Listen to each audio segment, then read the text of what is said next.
Listen, I gotta be straight with you. If the apocalypse hits or the power goes out and looters start creeping through your neighborhood, your house, yeah, it's not gonna hold up as long as you think. People always talk about barricading and stockpiling, but here's the cold, ugly truth. Your walls aren't magic. That little tower of safety you call a home, it's got a timer on it, and I'm gonna break down exactly how long it lasts once the chaos hits, and what you can actually do about it. The first thing you need to understand is this. Looters don't roll up like polite guests. They move fast, they move smart, and they're not wasting time on decoration. The first hour is usually quiet. You might hear cars, maybe a window shattering a few blocks away, but inside, you feel safe. That safety is deceptive. Here's the thing nobody tells you. Most houses survive the first hour because looters are still sizing up the neighborhood. They're watching, they're deciding which target is easiest, and you might just be lucky, but luck is fickle. That first hour, think of it like the calm before the storm, and your walls are holding a flimsy umbrella against a hurricane. Once hour 2 hits, that calm turns into calculated strikes. Windows, especially those cheap sliding ones, are the weak points. If you're in a standard suburban home with single pane glass, yeah, it's toast. One hard kick or a rock through the pane, and suddenly your living room isn't yours anymore. And here's the kicker. Looters aren't breaking in randomly. They're testing doors, trying handles, listening for movement. If they hear a dog bark or a light switch click,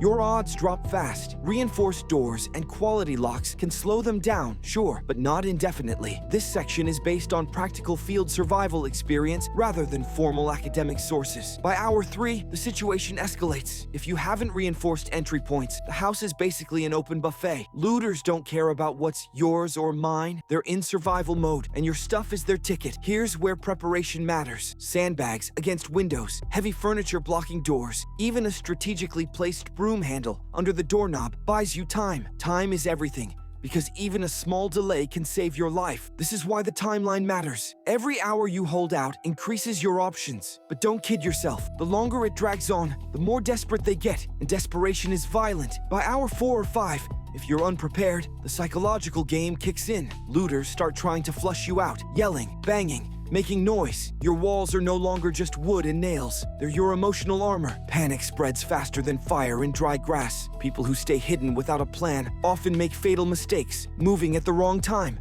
making noise, underestimating how ruthless desperation gets. Your best defense at this point, don't be predictable. Stay quiet, stay low, and use the terrain of your house to your advantage. High ground, choke points, tight hallways, use them like a natural fortress. This section is based on practical field survival experience rather than formal academic sources. By hour 6, if they're determined, your standard house can be compromised. Looters have tools, crowbars, hammers, even battery-powered drills if they're organized. Reinforcement is key. This is when heavy-duty survival science comes in. Physics tells you that distributing weight and using barricades to create friction can make a door almost impossible to force in less than 10 to 15 minutes. Stack furniture against doors at angles, brace them against walls, wedge things under handles. Every second counts because by now, looters aren't just stealing, they're taking control. When the timeline hits the 12-hour mark, most unprepared homes are stripped, windows smashed, doors compromised, shelves cleared. What's left is usually the hardest stuff to carry: appliances, bulky furniture, or fortified safes. And here's the brutal truth.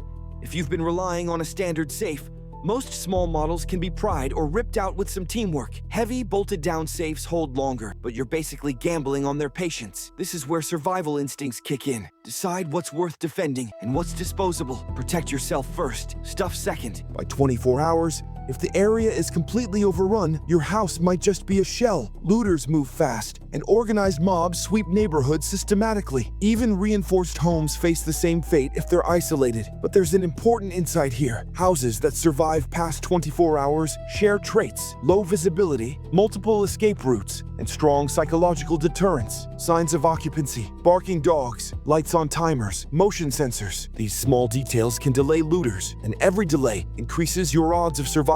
This section is based on practical field survival experience rather than formal academic sources. So, what's the takeaway? Your house isn't immortal. It's a temporary fortress with a ticking clock. But knowing the timeline, first hour, third hour, 6, 12, 24, lets you play the game smarter. Reinforce what you can. Use physics to your advantage. Stay quiet and prioritize your life over possessions. A reinforced barricade is only as strong as the person defending it. And the truth nobody says? Sometimes survival isn't about holding the house. It's about escaping it when the time is right. Here's the thing that shocks people. Even the most fortified homes crumble without strategy. Your neighbor's cries, the smell of smoke, the chaos outside, all of it tests your mind far more than your walls. Survival isn't about pretending your house is impenetrable. It's about understanding the timeline, predicting behavior, and using every second to tilt the odds in your favor. And remember, every detail matters. The angle of a chair, the sound of a loose shutter, even a flickering light can make the difference between holding your ground and getting caught in a nightmare you didn't prepare for. By now, if you've been following the timeline, you know exactly what happens to your house and when. And it's harsh, it's ugly, and yeah, it's reality.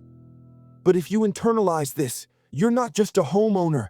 You're a tactician, a survivor, someone who understands that bricks and mortar are just props in a battle you can't see coming. Treat every hour like it's precious, because in situations like this, it really is.